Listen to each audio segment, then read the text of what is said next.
नमस्कार। आज हम क्रिस्टीना स्टीड की short story the old school की दुनिया में कदम रखेंगे। ये एक ऐसी जगह है जहां बचपन की मासूमियत का सामना एक बहुत ही सख्त और अक्सर बेहद जालिम सामाजिक सिस्टम से होता है। तो हमारा सफर कैसे आगे बढ़ेगा? देखिए, सबसे पहले हम लेखिका क्रिस्टीना स्टेड को थोड़ा जानेंगे। फिर हम स्कूल की उस दुनिया को समझेंगे जिसके अपने ही अलग कठोर नियम थे। उसके बाद हम उन इन्फॉर्मेंट्स यानी मुखबिरों की बात करेंगे जो इस सिस्टम को बनाए रखते थे। फिर देखेंगे कि इसका दो मुख्य स्टूडेंट्स स्नोई और मैडी पर क्या असर पड़ता है। और बिल्कुल आखिर में उन गहरे नैतिक सवालों को खोलेंगे जो ये कहानी हमारे लिए छोड़ जाती है। तो इस कॉम्प्लिकेटेड सी दुनिया को लिखा किसने है? बिल्कुल, शुरुआत करते हैं लेखिका क्रिस्टीना स्टेड के साथ ही। क्रिस्टीना स्टेड एक ऑस्ट्रेलियन लेखिका थीं। उनकी कहानियां उनके अपने लाइफ एक्सपीरियंसेस में रूटेड थीं। वो साइकोलॉजिकल रियलिज्म की माहिर थीं। अब इसका मतलब क्या है? इसका मतलब है कि वो सिर्फ ये नहीं बताती थीं कि क्या हुआ, बल्कि वो कैरेक्टर्स के मन के अंदर झांकती थीं, उनके विचारों और फीलिंग्स को एनालाइज करती थीं। उन्हें खास तौर पर क्लोज्ड सोसाइटीज में इंटरेस्ट था, मतलब बंद समाज जैसे परिवार या फिर इस कहानी में एक स्कूल, और उनके अंदर जो छुपे हुए पावर गेम्स चलते हैं उनमें। और यही जो क्लोज सोसाइटीज वाला आइडिया है ना, ये हमें सीधा लेके चलता है कहानी की सेटिंग पर, दी ओल्ड स्कूल। कहानी की शुरुआत में ही एक बड़ा कॉन्ट्रास्ट दिखाया गया है घर की लाइफ और स्कूल की लाइफ के बीच। घर पर अन्याय कॉमन था, मतलब गलत चीजें होती रहती थी और उनका कोई साफ नतीजा नहीं निकलता था। लेकिन स्कूल स्कूल बिल्कुल अलग था। वहां हर चीज का एक क्लियर कॉज एंड इफेक्ट था। हर काम का एक तुरंत और प्रिडिक्टेबल रिजल्ट होता था। ये एक ऐसा सिस्टम था जहां इंसाफ भले ही कठोर हो, तेजी से मिलता था। और जो सबसे छोटे बच्चे थे, उनके लिए ये सिस्टम न्याय से ज्यादा डरावना था। जरा इन शब्दों पर गौर कीजिए। Beaten, prisoned, caned. ये स्कूल की इमेज एक पढ़ाई की जगह की तरह नहीं, बल्कि एक जेल की तरह बनाते हैं।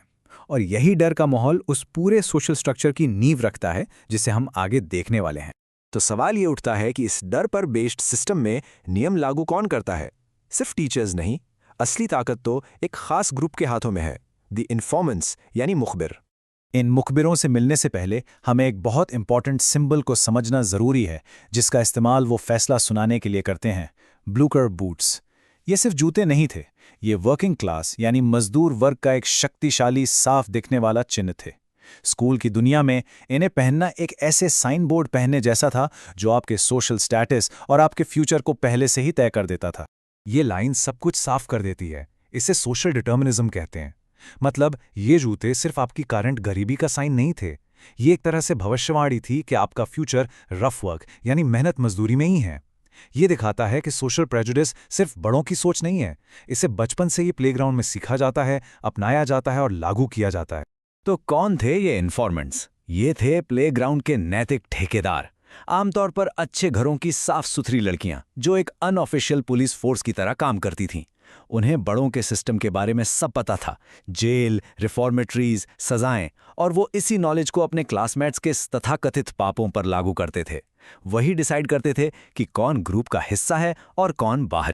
तो अब वक्त आ गया है इस सिस्टम को काम करते हुए देखने का। और इसका पहला शिकार कौन बना? Snowy thorn. स्नोई थॉर्न को स्कूल का एक्रेडिटेड बैड बॉय यानी सर्टिफाइड बदमाश बना दिया गया है। अब गौर कीजिए कि उसे दोषी क्यों ठहराया जाता है। वो एक अनाथ है, वो वही सिंबॉलिक ब्लूचर बूट्स पहनता है और हेडमास्टर उसे नापसंद करते हैं। देखा, वो एक परफेक्ट बलि का बकरा है जिसे ऐसी गलतियों के लिए सबके सामने शर्मिंदा किया जाता है जो शायद उसने की भी ना हो। उसका काम है एक मिसाल बनना जो इस सिस्टम की ताकत को और मजबूत करे। अगर स्नो इस सिस्टम का पब्लिक विक्टिम था जिसे सबके सामने सजा मिलती थी, तो हमारा अगला कैरेक्टर मेडी डिकन इसकी खामोश शिकार है। उसकी कहानी इस पूरे नैरेटिव का असली दुखांत दिल है। मेडी बेहद बेहद गरीबी से आती है। उसके पिता हड़ताल पर हैं और माँ एक धोबन है। उसकी ये फाइनेंशियल कंडीशन उसे फौरन एक टारगेट बना देती है और इसका नतीजा ये होता है कि वो स्कूल के सोशल सर्कल से पूरी तरह अलग थलग पड़ जाती है। एक के बाद एक मेडी पर मुसीबतों का पहाड़ टूट पड़ता है। हर आरोप पिछले आरोप पर बनाया गया है, जैसे उसके दोषी होने की एक कहानी लिखी जा रही हो। उस पर स्कूल न आने का, चोरी का झूठा इल्जाम लगता है, उसके घर के बने कपड़ों का मजाक उड़ाया जाता है और आखिर में उसे सिर्फ इस बात के लिए बहिष्कृत कर दिया जाता है कि उसके पास लंच नहीं है। बेसिकली उसकी गरीबी के लिए ही उसे सजा दी जा रही है। ये लाइन सच कहूं तो दिल दहलाने वाली है। इन्फॉर्मेंट सिर्फ मेडी का फैसला नहीं करते, वो ये भी सुनिश्चित करते हैं कि वो बिल्कुल अकेली रहे। लंच ना होना सिर्फ एक बदकिस्मती नहीं है, ये एक इंडाइटमेंट है, एक अभियोग, एक ऐसा जुर्म जो उसे अछूत बना देता है। ये इस बात का एक बिल्कुल परफेक्ट और बेहद क्रूअल उदाहरण है कि कैसे बच्चे सोशल रूल्स का इस्तेमाल दूसरों को कंट्रोल करने और बाहर करने के लिए करते हैं। और तभी कहानी में एक ट्विस्ट आता है। टीचर मिसेस टेलर इंसानियत दिखाती हैं, एक भूखे बच्चे के साथ अपना लंच शेयर करती हैं। लेकिन इन्फॉर्मेंट्स इसे दयालुता के रूप में नहीं, बल्कि स्कूल के कठोर नैतिक कोड के खिलाफ एक धोखे के रूप में देखते हैं। उनकी नज़रों में टीचर ने एक अपराधी का साथ देकर उनकी दुनिया के अलिखित नियमों को तोड़ दिया है। तो सिस्टम के रूल्स और सिंपल इंसानी दयालुता के बीच ये टकराव हमें कुछ बहुत गहरे और परेशान करने वाले सवालों के साथ छोड़ जाता है। तो आखिर इस कहानी का दी ओल्ड स्कूल का असली मतलब क्या है, असली सबक क्या है? ये साफ है कि ये कहानी सिर्फ एक स्कूल से कहीं ज्यादा के बारे में है। यह कहानी एक शक्तिशाली मेटाफर है कि हम बड़ों की दुनिया की कठोर सच्चाइयों को कैसे सीखते हैं। ये एक्सप्लोर करती है कि कैसे सोशल क्लास बचपन से ही लागू की जाती है, कैसे सिस्टम कमजोरों पर अत्याचार कर सकता है और कितनी जल्दी बचपन की मासूमियत फैसला सुनाने और क्रूरता में बदल सकती है। और शायद कहानी का सबसे गहरा, सबसे परेशान करने वाला मैसेज इस आखिरी लाइन में छिपा है।